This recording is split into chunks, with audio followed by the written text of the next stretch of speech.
HS2 and its impact on the Chilterns and the Colne Valley Regional Park. This is the 10th update for the Chiltern Society.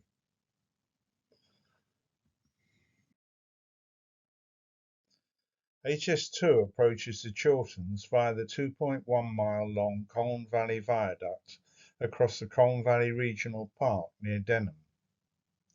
This visualisation shows it crossing a number of lakes, the Grand Union Canal, the River Colne, as well as Moor Hall Road and the A412 North Orbital Road.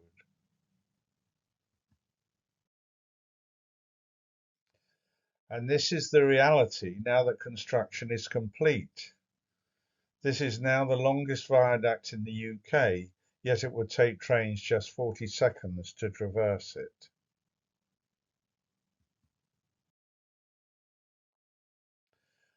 The route leaves the Copthall Tunnel under Harville Road in Harefield.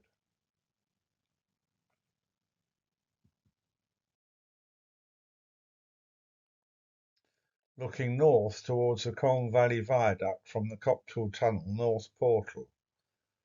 The red barriers just before the viaduct indicate the start of a line joint ventures contract area which extends to just north of Great Missenden.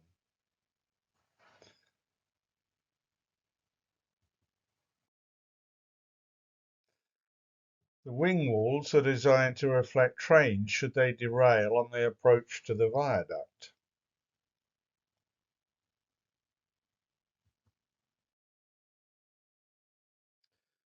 There are robust curbs on either side of the viaduct which are also designed to deflect trains.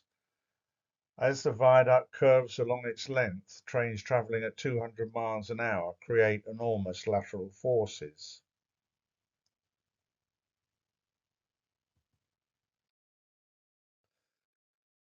Galvanized steel cassettes with a mineral wool infill are used for the absorbent parts of the barriers.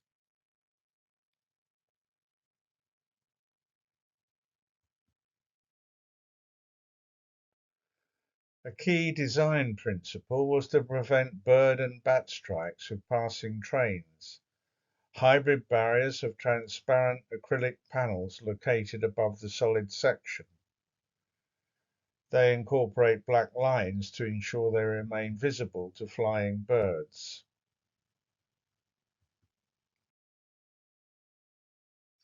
There are walkways on either side of the viaduct above a services trough. This is also the location for the overhead catenary support pylons.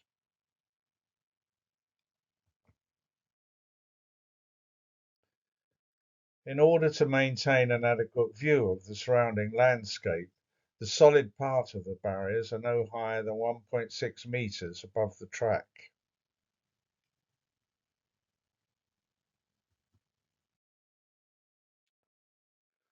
And this is New Year's Green Bourne, a notorious chalk stream previously contaminated by running under an old landfill site. It now runs under the viaduct before crossing Harville Road.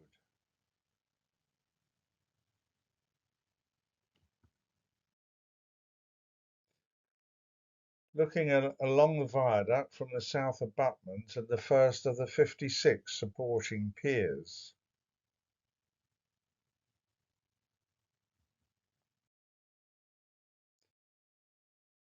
There are 4 expansion joints along the viaduct, and this is the first on Pier 13.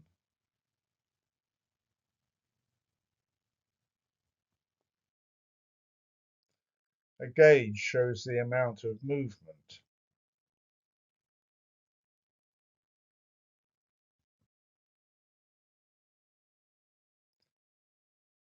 The viaduct then crosses the first of the lakes in the Colne Valley Regional Park, Harefield No. 2 Lake.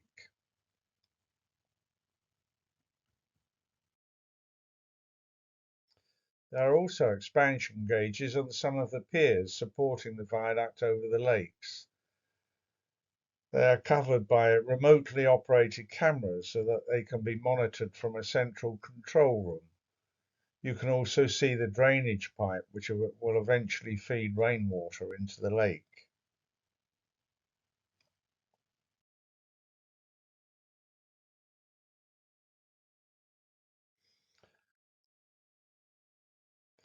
The viaduct won in the engineering category of the Fine Art Commission Trust's annual Building Beauty Award.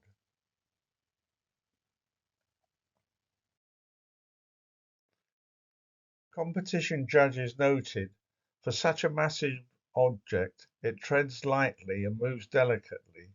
Even the expansion joints are elegant and the decking is poised on bearings. The concrete is varied in form and treatment, with small surfaces set off by gentle corrugation. The acoustic wings attached to the sides of the bridge are, appropriately, light and airy. There is nothing gratuitous or pedestrian here, no applied ornament. The ornament is the structure itself.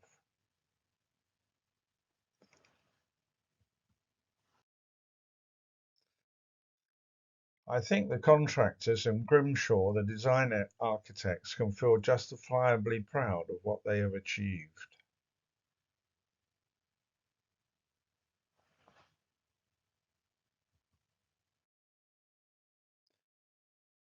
And this was the view across the lake when it was home to the Hillingdon Outdoor Activity Centre, now sadly long gone.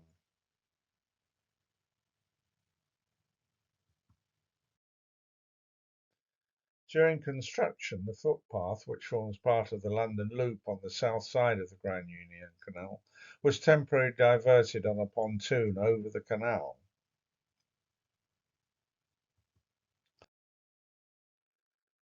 The footpath has now been realigned under the viaduct.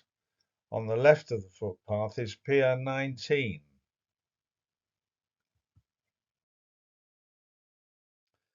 This is the location for one of the four shock transmission units which have been integrated into the deck structure.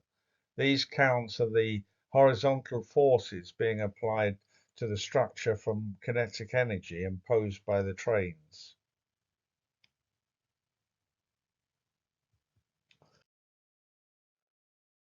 And this is the landscaping around one of the smaller land-based piers as the viaduct crosses Savay Lake, one of the premier carp fishing lakes in the UK.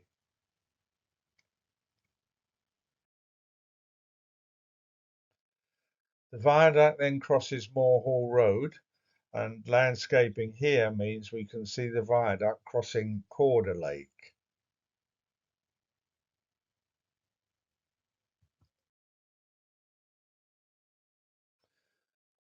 Looking south of the viaduct crosses the River Colne. Further south you can see it crossing Corder Lake and Savay Lake, and you may just make out the Copthall Tunnel at the southern end.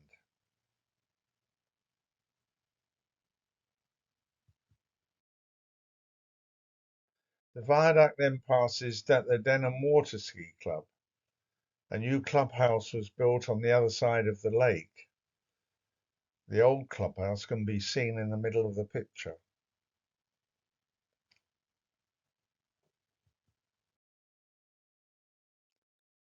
The viaduct then runs alongside the A412 North Orbital Road at West Hyde. The parapets and sound barriers are now in place.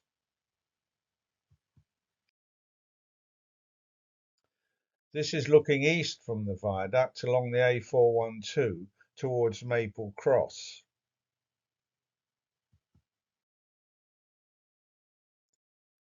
Beyond the viaduct, the route moves on to the Colne Valley North embankment and then into the Tilehouse Lane cutting.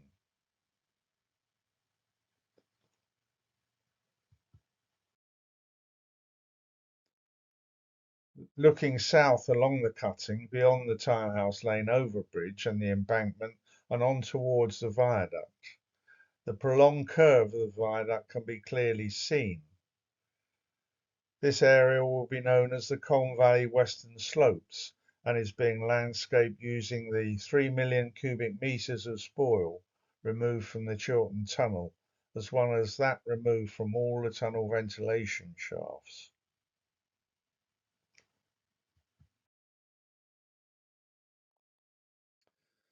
And this is an impression of the view north from the viaduct across the landscaped area. It will be 127 hectares of chalk grassland with woodland and wetland habitats. This is the only section of the route in Hertfordshire.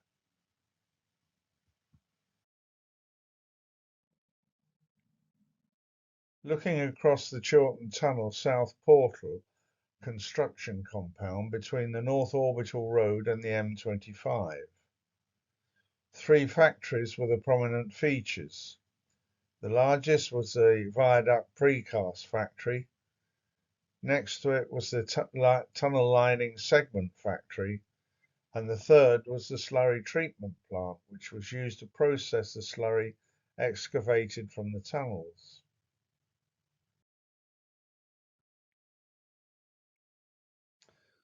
These have now been removed, their work having been completed.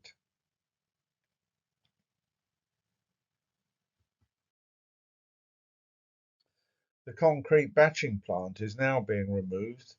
This produced all the concrete used in the construction of the viaduct as well as the tunnel.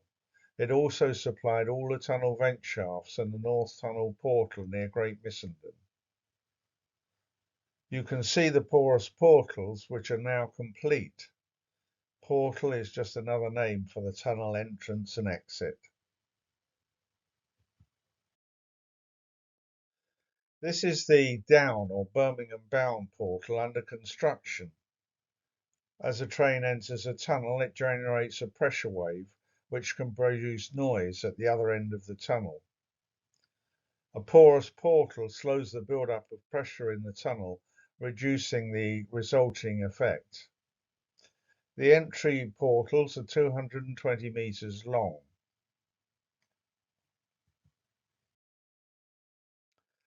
And this is the up or London bound portal. Exit portals are shorter and 135 metres long. They are also slightly higher.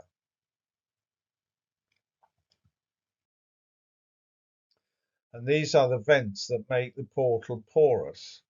On the exit portal, they get bigger the further from the tunnel itself.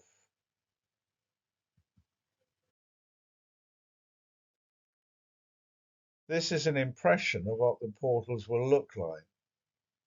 Trains won't actually cross in the tunnel.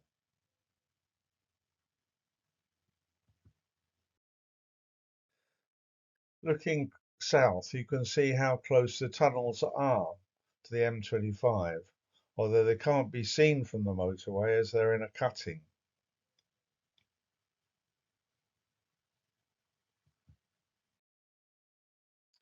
Looking back from the tunnel portal before construction began, showing the last crop of barley in 2017.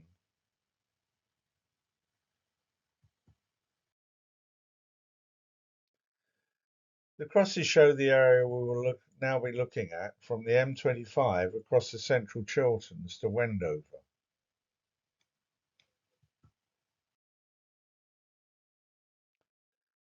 This shows the 4 tunnel ventilation shafts across the Chilterns. There will also be an intervention shaft near the North Tunnel portal at South Heath. They would also be used for emergency access during operation of the railway. The tunnels are up to 90 metres below ground, at their deepest as they pass under Gore Hill just before reaching Amersham.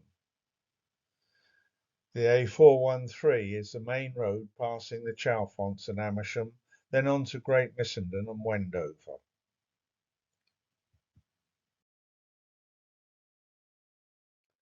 The first shaft is the Chalfont St Peter vent shaft situated in Chesham Lane, not far from the Chiltern Open Air Museum.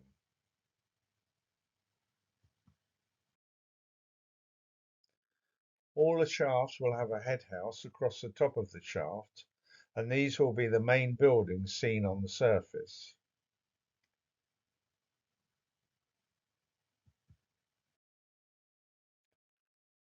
Although technically they are single story, they are much bigger than we expected.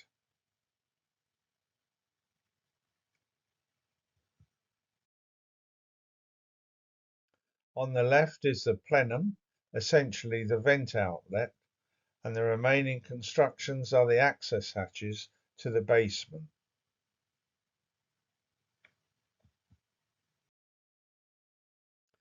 The original artist's impression gave a good idea of what these buildings would eventually look like. Chesham Lane is on the right.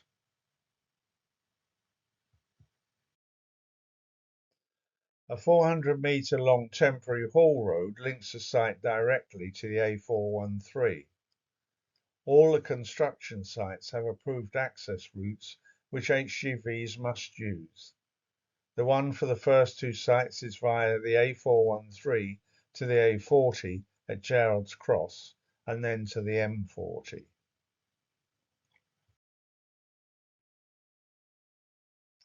Temporary traffic lights control traffic on the A413. The haul road will be in operation until the shaft is completed. It was then planned to remove it and to restore the land to its former use.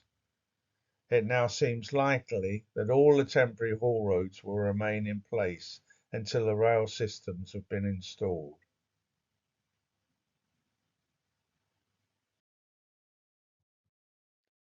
Chalfont St Giles vent shaft is situated at the top of Bottom House Farm Lane. We're looking north towards Old Amersham. The A355 runs up Gore Hill to Beaconsfield. Access to the shaft is via a half-mile long temporary haul road from the A413. Upper Bottom House Farm Lane has been heavily impacted by construction.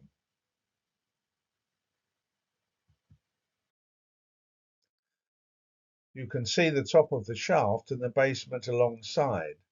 Bottom House Farm Lane continues in its original form as a very narrow single track road beyond the vent shaft.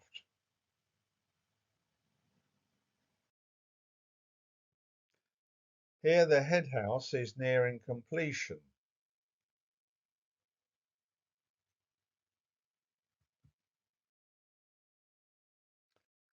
Here we're looking along the tunnel route as it approaches the shaft.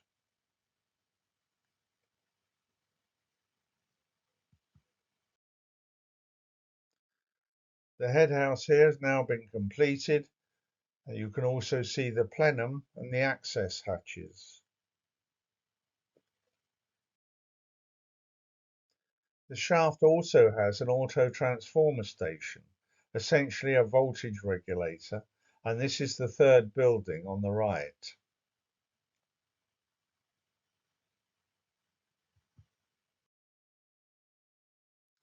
All the shafts will have an area of hard standing for maintenance vehicles as well as emergency services vehicles. In the event of an emergency, the shafts will be used for access to the tunnels only, not for the evacuation of passengers.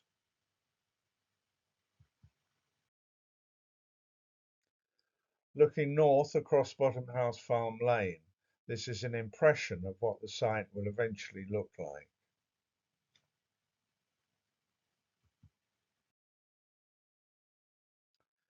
Tree planting and landscaping will mean it will be barely visible from the lane.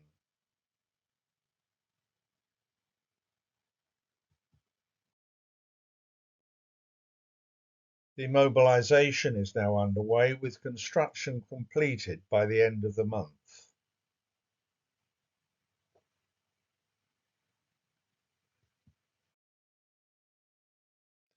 Again, the haul road will not be removed until the rail systems have been installed.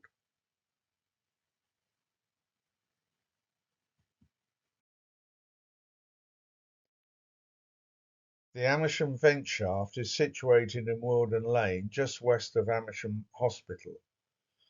The A404 goes to High Wycombe and the A413 turns right towards Great Missenden.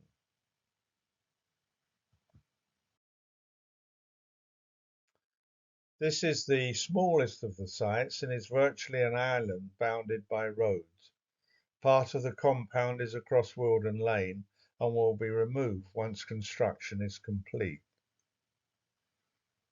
For all the sites between Amersham and Stoke Mandeville, The approved access route is the A413, the A355 up Gore Hill to Beaconsfield, and then to the M40.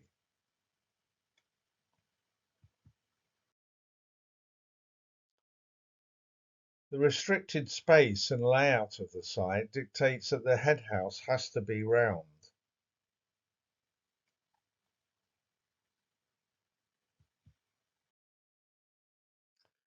It is very close to Wealden Lane. The hoardings surrounding the site here have been decorated with murals depicting the history of Amersham.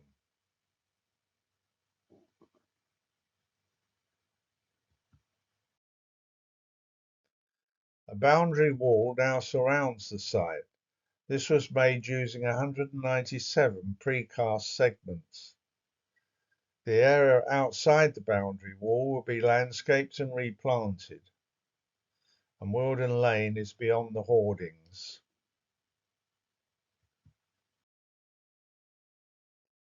The area between the sheep piling alongside the A404 and the boundary wall will eventually be planted with trees.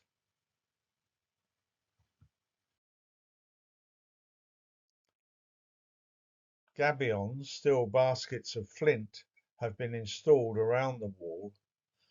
The first building is the plenum.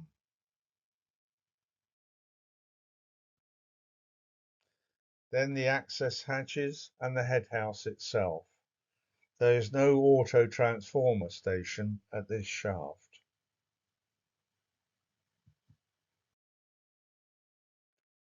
Between March and May, Wealden Lane was closed for several weeks as drainage realignment took place. A shuttle bus service was provided between Amersham Hospital and Gore Hill.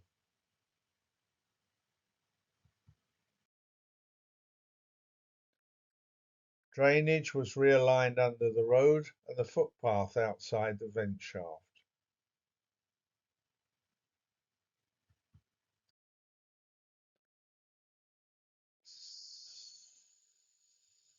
Some of the time, single lane working took place.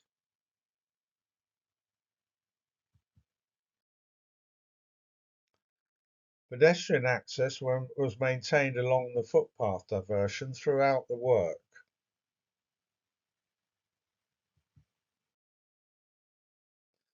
It was a lengthy diversion, but at least pedestrian access was maintained.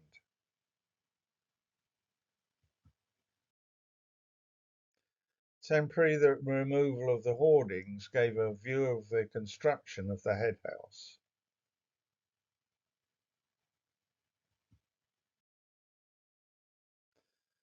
And looking east towards Amersham Hospital, gabions are now being installed alongside the pavement.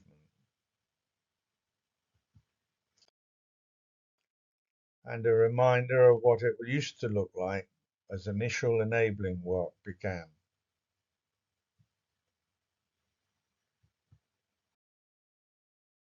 And the opposite view looking east towards the vent shaft.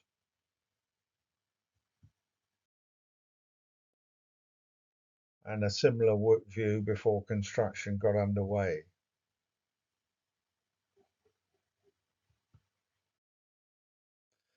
This is an overall impression of what the shaft will look like.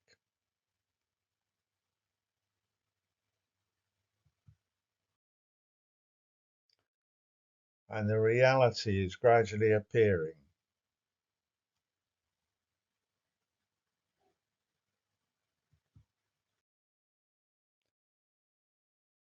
This is another impression of what the shaft will look like from Wealden Lane.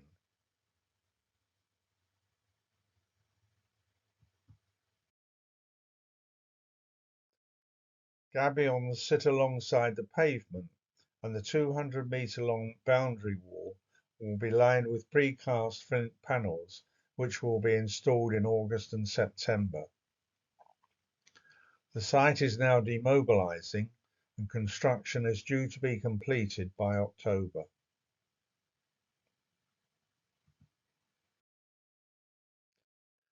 The Little Missenden vent shaft is alongside the A413.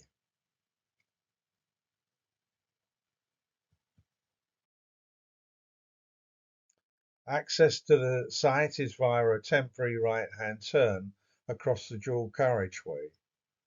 This saves HGVs a 5-mile round trip to the Frith Hill roundabout at Great Missenden.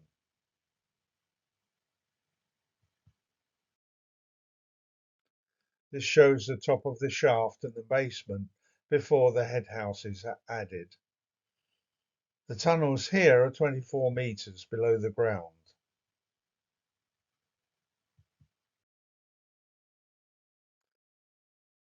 Here we're looking towards the vent shaft from the A413, showing construction of the head house.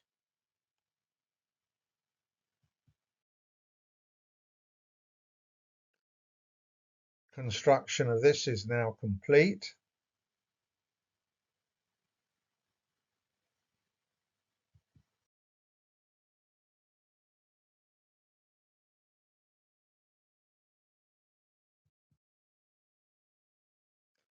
And landscaping around the site is now underway.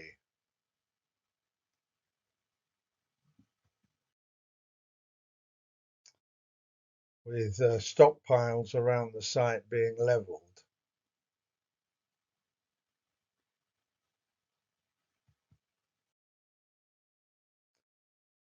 Demobilisation of the site will finish by August and construction will be completed by November.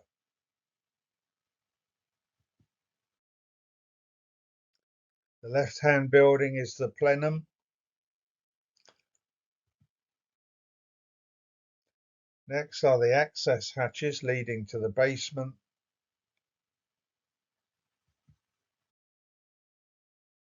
Behind is the head house itself.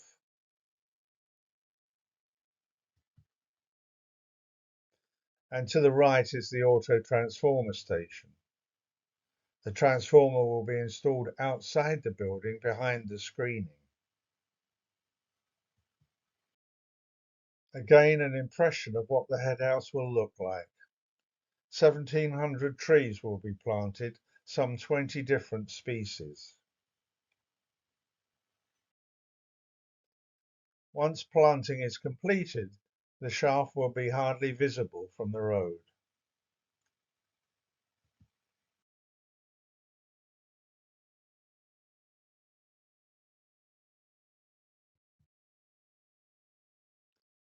This was the last harvest before construction began.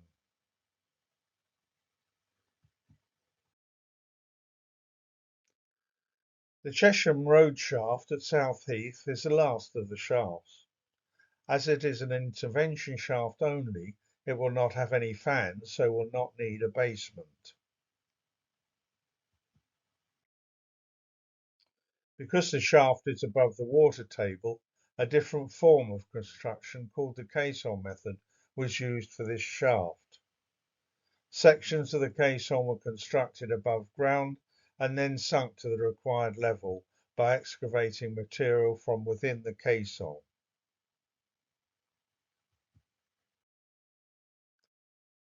Effectively, there are two head houses here, one each side of the top of the shaft, and one will be a backup for the other.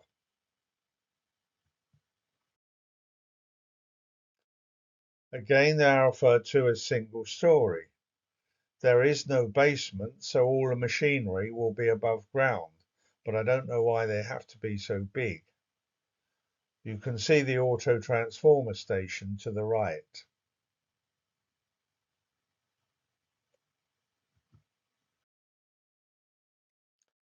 Here are the two head houses and the auto transformer station. As there are no fans, there is no plenum, and as there is no basement, there are no access hatches.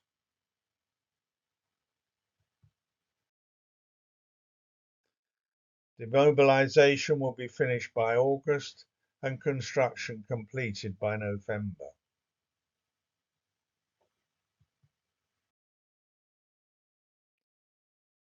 Here we can see the North Tunnel portal just over half a mile from the Chesham Road shaft. Sibley's Coppice is the piece of ancient woodland between the two.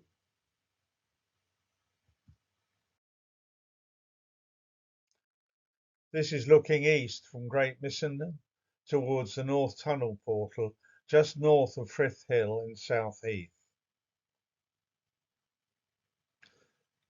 You can see the Frith Hill roundabout on the A413 at the bottom left of the picture.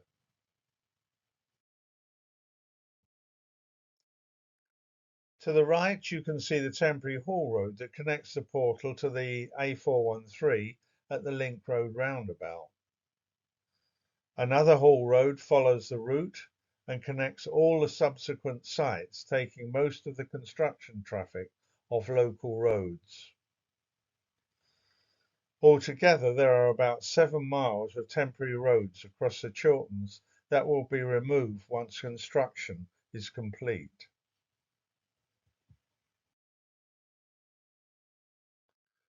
And this is the tunnel portal itself. The impact on the area is considerably reduced by the fact that it is 15 metres below the ground.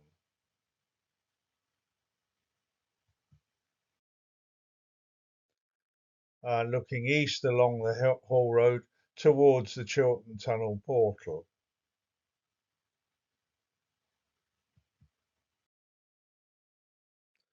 The porous portals are nearly complete, with the upline entry portal slightly longer than the downline exit portal.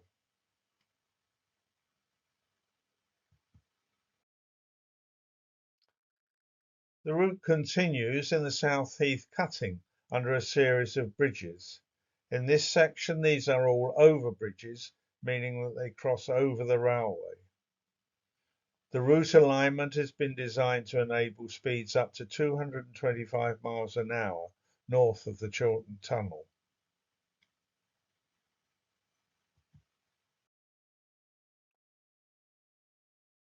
Here the cutting is slightly to the west of Potter Row.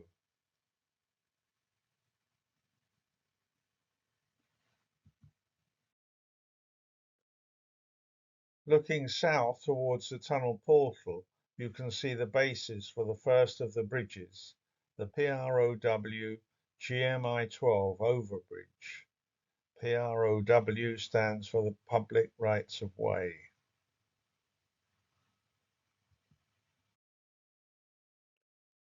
And this is a visualization of what this first footbridge will look like. The tunnel portal will only be visible from this bridge.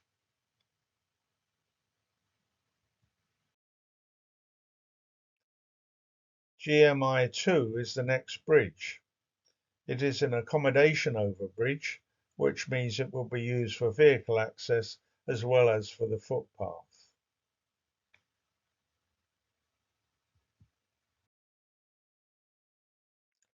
Leather Lane overbridge is the first of the 3 road bridges.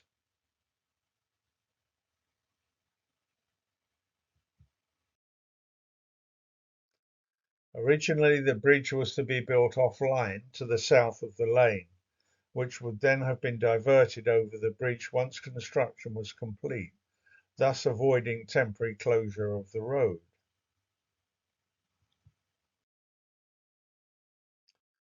Leather Lane is a historical sunken lane known as a holloway. Over 100 mature trees, mostly oak, lining the lane are the most important ecological feature in the area. They provide connectivity across the landscape, and surveys have shown these to be an important feature for bats. The lane is used by at least 9 species, with the rare barbastal bat being regularly recorded.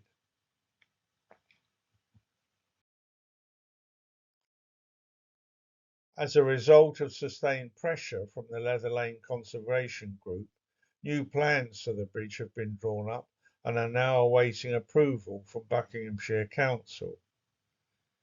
16 oak trees have already been felled here. The original plan would have seen the loss of over 80.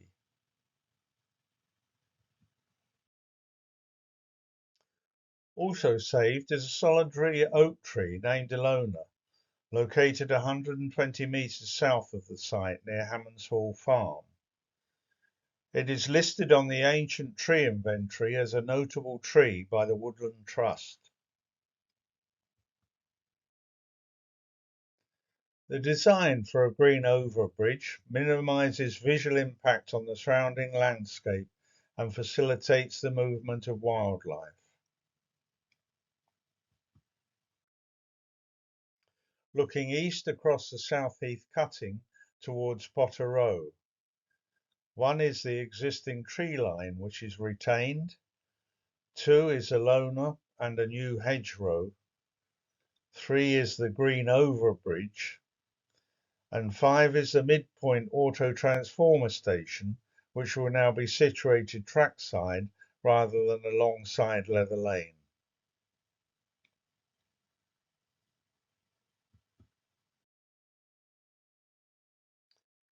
There will be 7.3 hectares of habitat creation.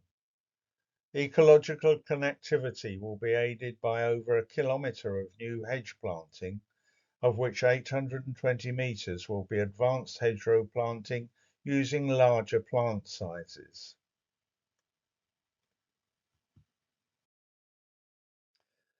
Habitat creation will use existing soil and use native plant species. Chalk grassland to the east of the railway will be connected to woodland and scrubland to the west by the green overbridge, which will allow the passage of wildlife from one side of the railway to the other via a hedgerow lined sunken Holloway Lane.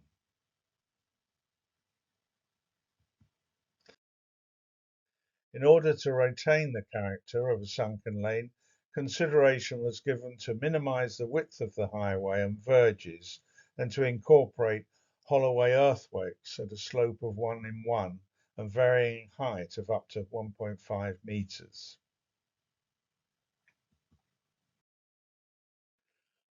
The design changes proposed are more complicated than the original construction plans and will take longer to deliver. As it will be built online, the line will be closed for approximately 14 months during construction.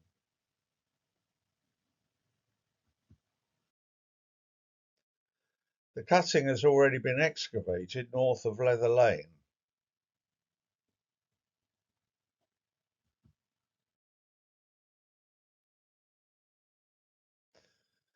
PROWTLE2 is the next bridge.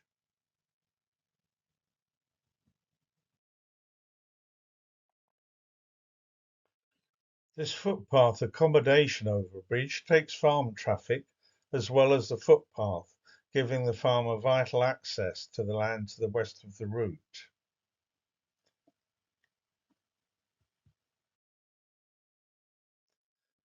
Because of this, it is a much more substantial than a simple footpath overbridge.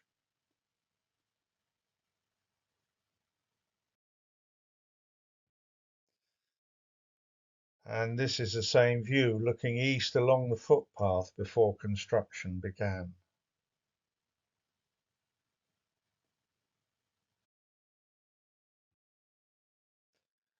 Just to the north is the Bowood Lane overbridge.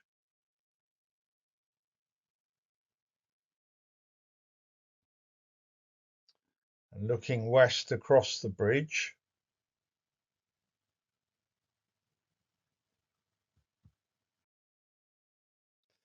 and to the east. As the bridge is being constructed online, the lane is closed during construction before being reinstated across the bridge.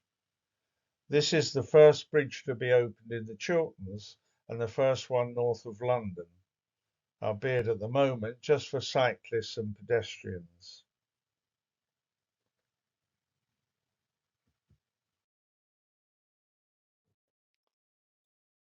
In an attempt to create a sort of green bridge, grass verges are being created on either side of the bridge.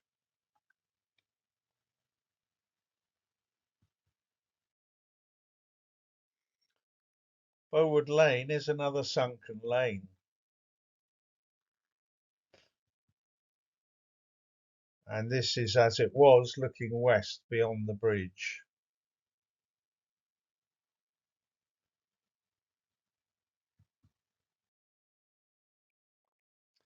The public footpath that ran alongside the lane remains open and has been diverted over the bridge with a manned crossing of the Hall Road. All other footpaths crossing the route in this section are closed during construction, so this is a vital diversion route for some, including the very popular Chiltern Way.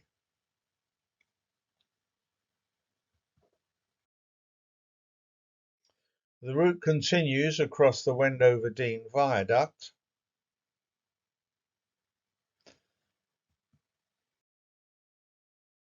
and then on to the Rocky Lane crossing.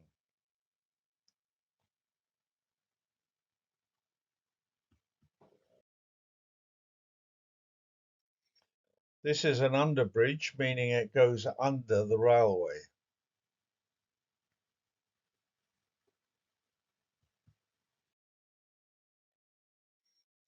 Looking east towards the A413, you can see Rocky Lane being realigned under the bridge.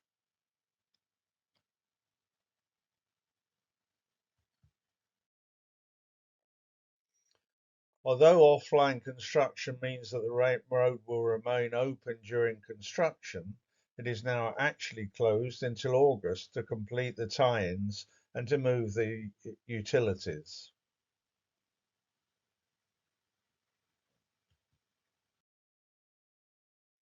North of Rocky Lane, the route moves on to the Small Dean Viaduct.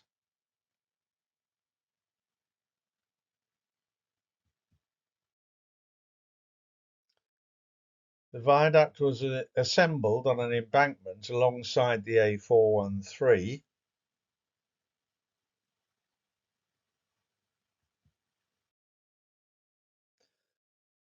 And then over a weekend at the end of January, it was launched in one go.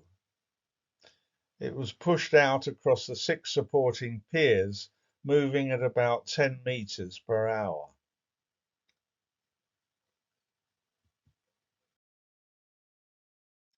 The viaduct is 350 metres long in 7 spans.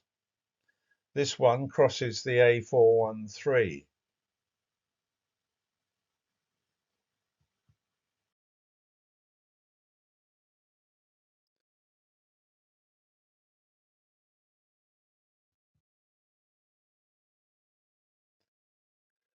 The bridge is slightly curved and falls slightly to the north.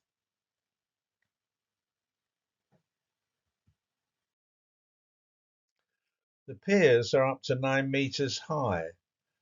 The viaduct moved over the supports on Teflon-coated metal pads. 2 operatives at each position constantly fed the pads into the back and caught them at the front.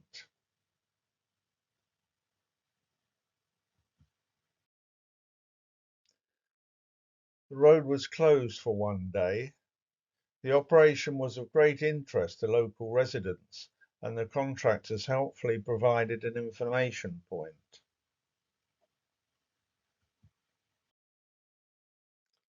Looking north once the road was reopened.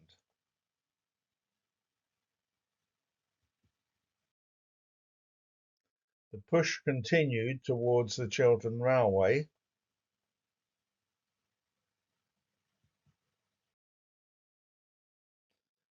And this was closed for the weekend.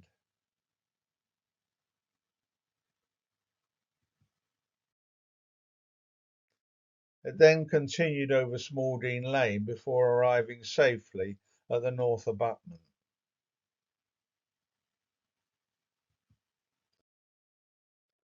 Here we're looking south along the Chiltern Railway line towards the viaduct.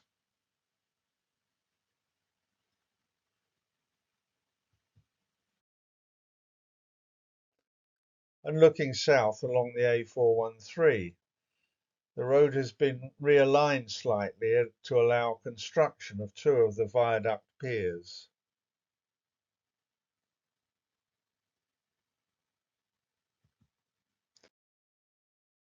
And the same view as it was. Unfortunately, as the viaduct crosses the 413 at an acute angle, many trees have been lost here.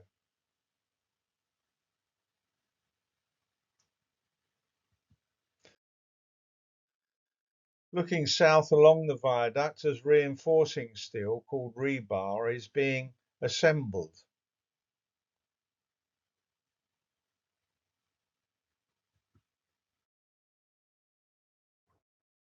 Looking north, concrete will be poured once the rebar is completed.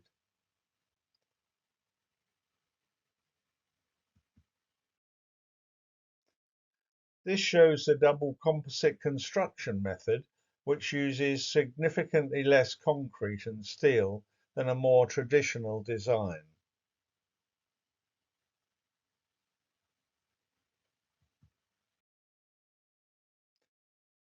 And looking north as the viaduct crosses the Chiltern Railway.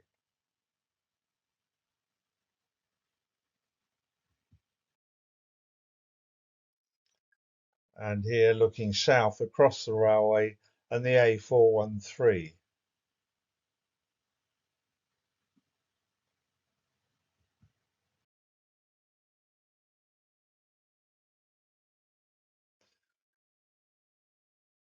Here we're looking towards the Small Dean North embankment and beyond in the distance the Wendover Green tunnel.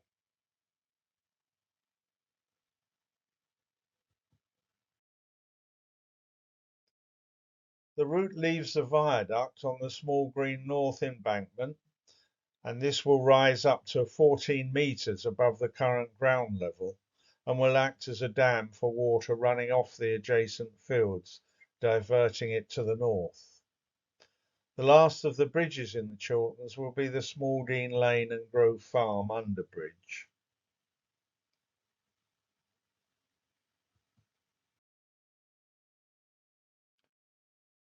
Looking south along the embankment route from Backham Lane towards the Small Dean Viaduct, the cranes show where a massive underground cistern collecting runoff water from the embankment and the surrounding fields is being constructed. This will then be fed into the Grove Farm culvert.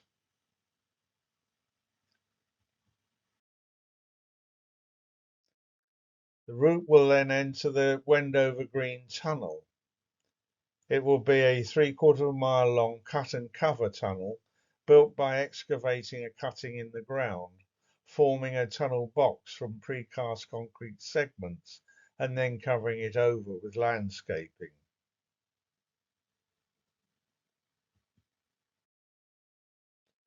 The south portal would be just south of Backham Lane.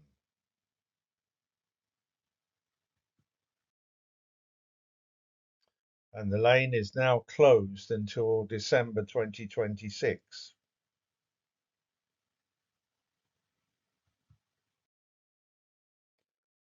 A temporary link road has been built connecting the lane to Aylesbury Road.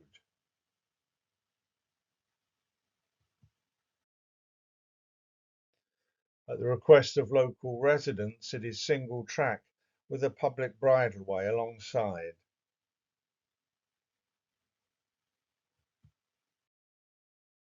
And looking south from Aylesbury Road,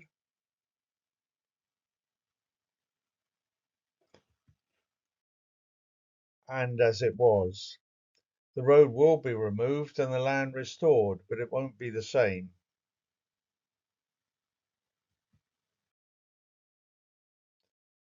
You can see the link road curving round towards Aylesbury Road.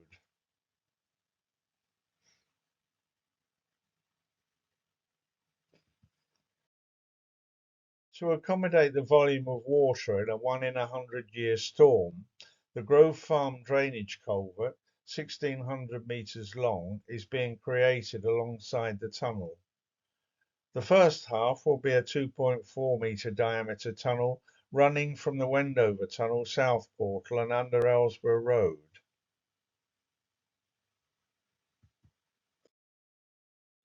A tunnel boring machine is excavating the tunnel. This was lowered down a newly created access shaft north of Backham Lane and alongside the tunnel cutting.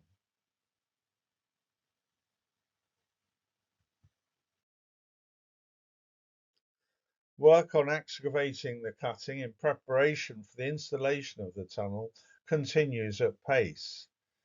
This is looking north towards Ellsborough Road.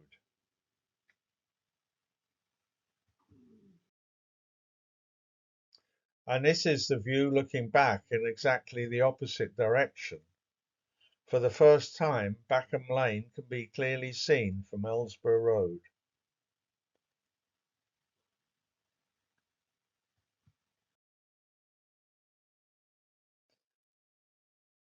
Ellsborough Road is now closed and it is currently diverted to the north and will be realigned along its original route once construction of the tunnel is complete.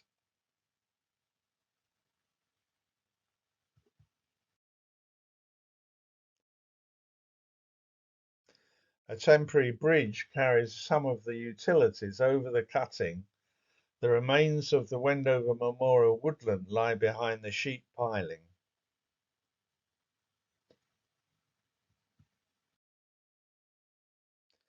The need to minimise the number of houses that needed to be demolished introduced a civil engineering challenge.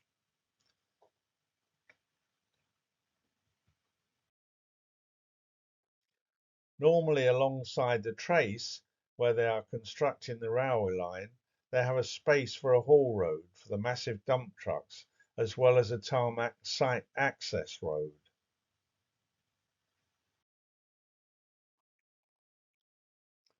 However, the size of the Wendover Gap means that it is not possible through this short section, and they can't build the tunnel until the dump trucks have finished.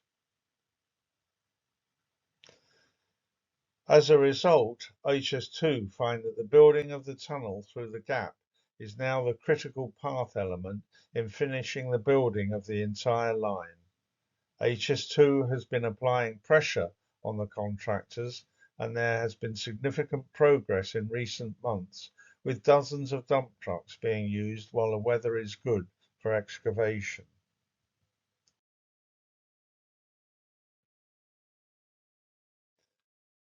And here we're looking east along the Ellsborough Road diversion towards Wendover.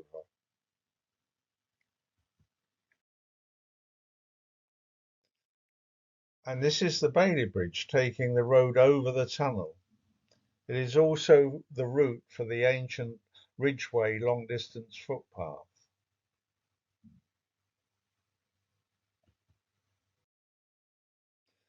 The cutting continues past Wendover.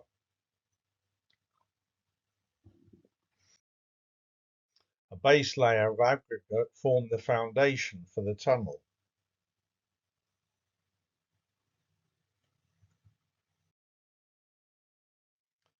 Then a reinforced concrete base was laid.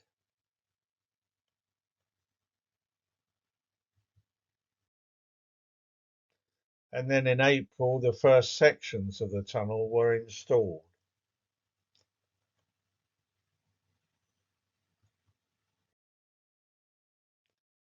Designed as a double arch, the tunnel will have two separate halves for southbound and northbound trains. 5 different concrete precast segments will be slotted together to achieve the double arch.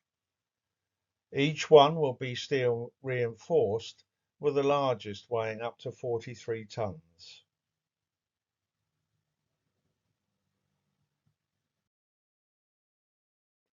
The tunnel will have specially designed porous portals on both ends to reduce the noise of the trains as they exit.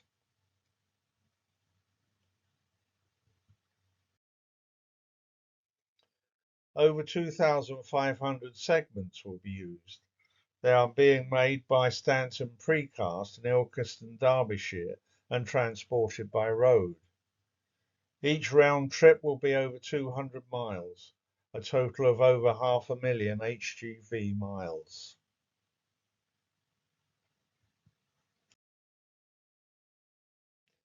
Here a central section has been lifted into a vertical position, ready to be installed. A side section and one of the top sections wait to be unloaded.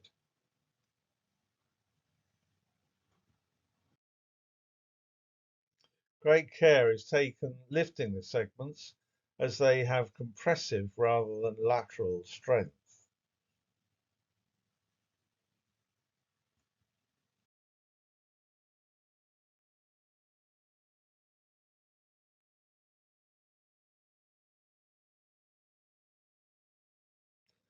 The tunnel curves slightly along its length and is slightly banked. You can see the waterproofing gantry at the far end of the tunnel. When finally completed, the tunnel will be covered by about 2 metres of earth and chalk.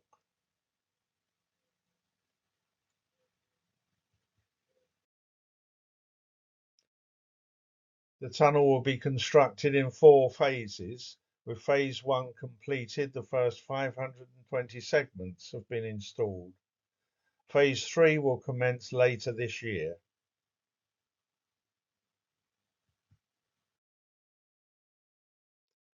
Looking east towards Wendover, with the station just the other side of the A413.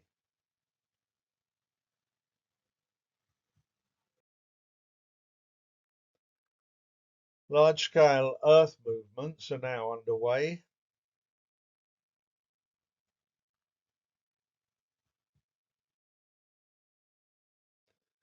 Excavated chalk is being transported north to build the foundations for the Stoke Mandeville embankment.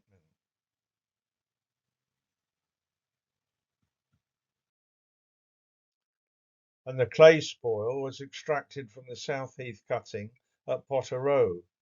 This was then progressively moved north, then over the A413 conveyor system. It will eventually be used to cover the tunnel.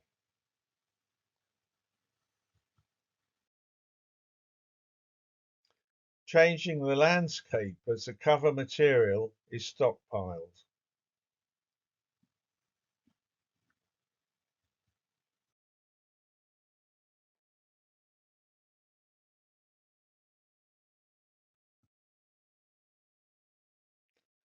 And this is as it was. Folly Bridge over the A413 is in line with the tunnel north portal.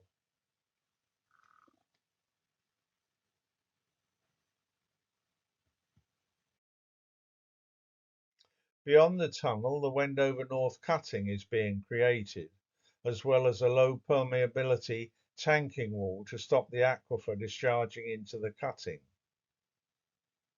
While the wall will stop water getting into the cutting, it is also expected to reduce the groundwater flows east of the railway into Stoke Brook and Wendover Brook that feeds the Western Turville Reservoir SSI Nature Reserve.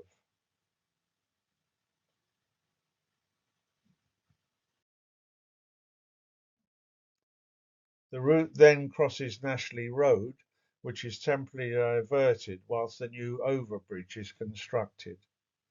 Forthcoming temporary closure of Nashley Road to allow construction of the wall will cause considerable local traffic congestion on the diversion route.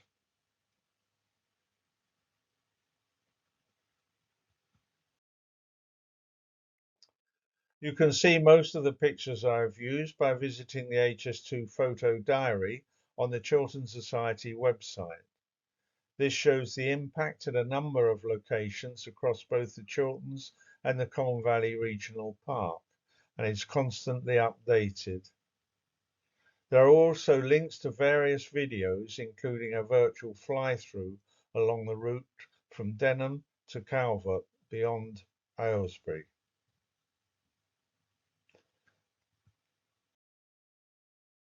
The next update, the 11th, will be on January the 17th, 2026.